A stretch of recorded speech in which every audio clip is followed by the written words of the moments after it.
Bermuda triangle, যা সমুদ্রের সবচাইতে রহস্যময় বিষয় হিসাবে বিবেচিত হয়। এটি বিশ্বের দ্বিতীয় বৃহত্তম মহাসাগর অর্থাৎ আটলান্টিক মহাসাগরের পশ্চিম পার্শ্বে অবস্থিত। এ অঞ্চলে পৌঁছানোর পর জাহাজ এবং বিমানগুলোর সাথে তাদের বেস স্টেশনের যোগাযোগ বিচ্ছিন্ন হয়ে যায়, যার ফলে তারা চিরতরে অদৃশ্য হয়ে যায়।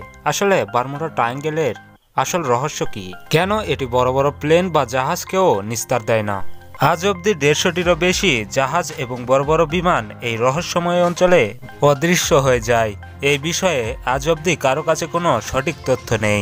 নিখোঁজ জাহাজ এবং বিমানগুলোর মধ্যে কিছু মাত্র ছিল যেগুলো গভীর সমুদ্র অনুসন্ধানের সময় পাওয়া গেছে, যার মধ্যে অন্যতম ছিল এসএস এল ফারুক।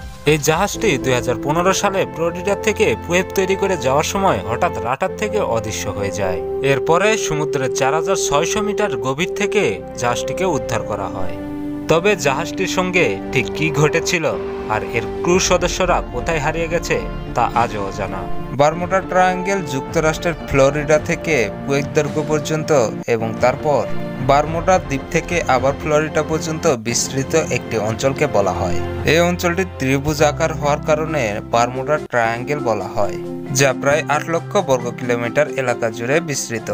বারমুডা ট্রায়াঙ্গেলের গল্প তখন বিশ্বের সামনে আসে যখন 1945 সালে ইউএস নেভেল ফ্লাইটের 5টি টর্পেডো বোম্বার এয়ারক্রাফট প্রশিক্ষণের সময় হঠাৎ রাডার থেকে অদৃশ্য হয়ে যায়।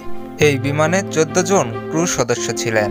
এরপরে তাদের সন্ধানে একটি মেরিন এয়ারক্রাফট পাঠানো হয়। এতে 13 জন উদ্ধারকারী সদস্য ছিলেন, তবে কিছুক্ষণ পর সেটিও রাডার থেকে অদৃশ্য হয়ে যায়। এই 6টি বিমান ও 27 জন ক্রু সদস্য অদৃশ্য হওয়ার পর একটি বিশাল অনুসন্ধান অভিযান চালানো হয়। কিন্তু 96 ঘন্টা ধরে টানা অভিযান চালানোর পরেও তাদের কোনো হদিশ পাওয়া যায়নি।